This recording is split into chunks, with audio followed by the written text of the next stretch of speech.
Pôrodnice u nás používajú označenie Baby Friendly Hospital. Čo to v skutočnosti znamená?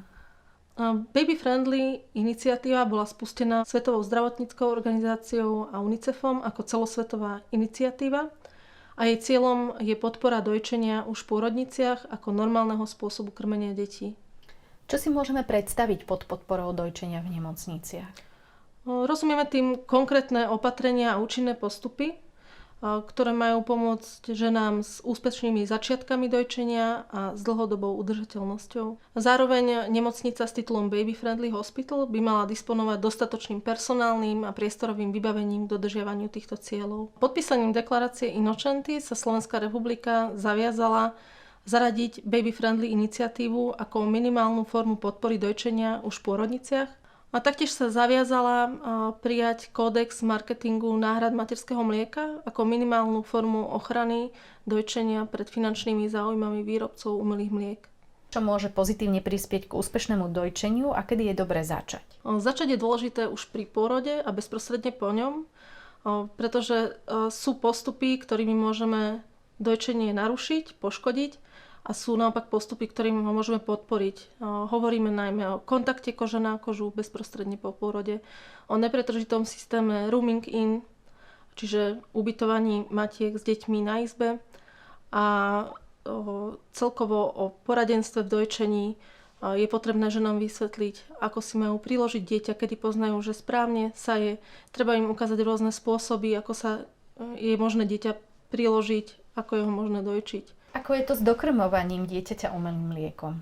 Dokrmovať dieťa umelým mliekom je možné iba v medicínsky indikovaných prípadoch a to spôsobmi, ktoré nepoškodzujú dojčenie z dlhodobého hľadiska, čiže nedeformujú sací reflex dieťaťa.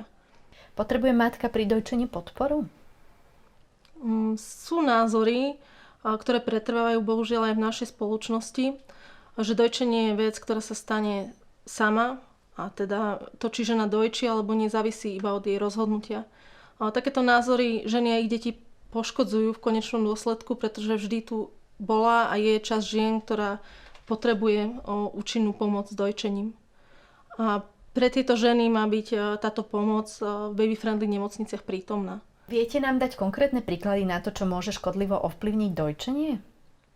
Napríklad, ak je po pôrode dieťa žene odnesené, umyté, zabalené, nemôže sa prísať samé, toto prvé prísatie neprebehne správne, z dlhodobého hľadiska to môže spôsobiť nesprávne prísavanie dieťatka, bolestivé dojčenie až úbytok mlieka u ženy. Takisto, ak je dieťaťu personálom ponúkaný cumlík, vieme, že z dlhodobého hľadiska to má negatívny vplyv na dojčenie.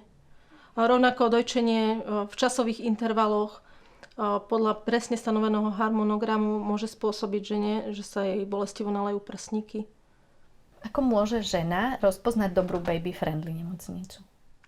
V baby-friendly nemocnici by mali byť na viditeľných miestach vyvesené plagáty a informácie o prospešnosti dojčenia, ako aj o spôsoboch, ako predchádzať problémom s dojčením. A taktiež by žena mala dostávať od personálu jednotné rady a pomoc s dojčením, ktoré je v súlade s týmito návodmi.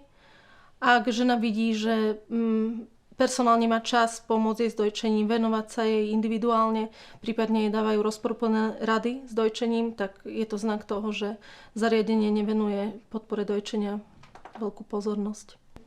Aké informácie by ženy mali dostávať o dojčení?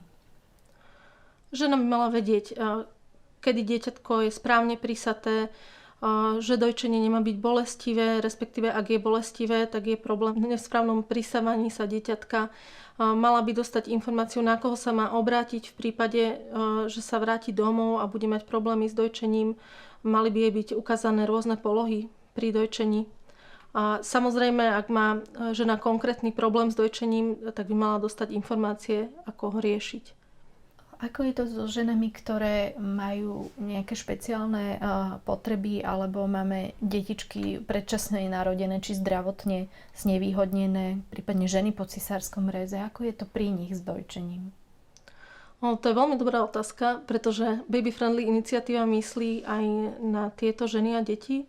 Keď si uvedomíme, že dnes sa rodí až 30% detí císarským rezom a sú to práve tieto deti, ktoré potrebujú väčšiu podporu dojčenia ako po normálnom prírodzenom pôrode.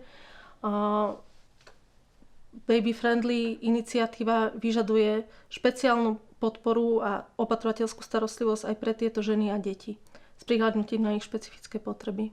Ako konkrétne by mala vyzerať tá starostlivosť a vlastne pomoc zo strany personálu? Ženy po cisárskom réze sú často aj zo zdravotných dôvodov nútené napríklad ležať 24 hodín po pôrode, čiže majú stiaženú starostlivosť o dieťa.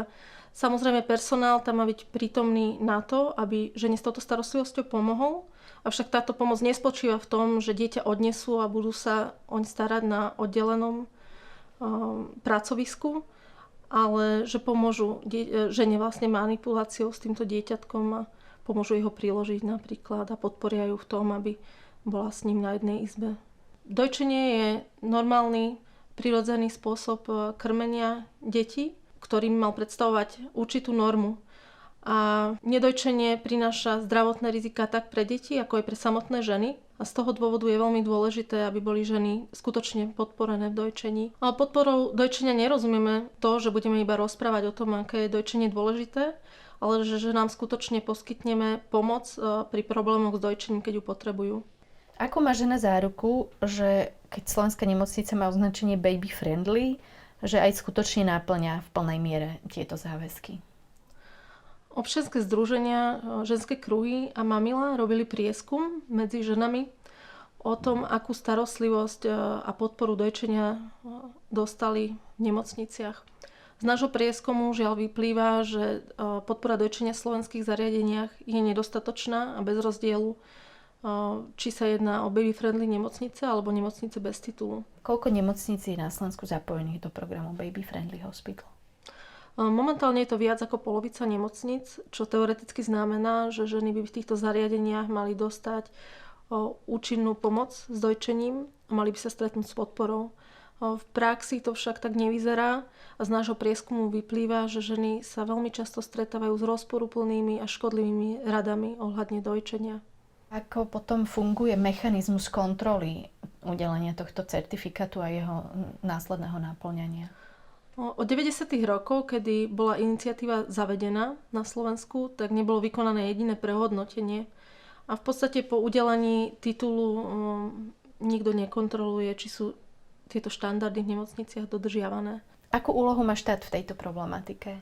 Štát zohráva kľúčovú úlohu, pretože má dohliadať nad zanesením týchto štandardov do celonárodných odborných odporúčaní. Tie majú byť potom uplatňované v každej jednej nemocnici bez ohľadu na to, či vlastní titul alebo nie.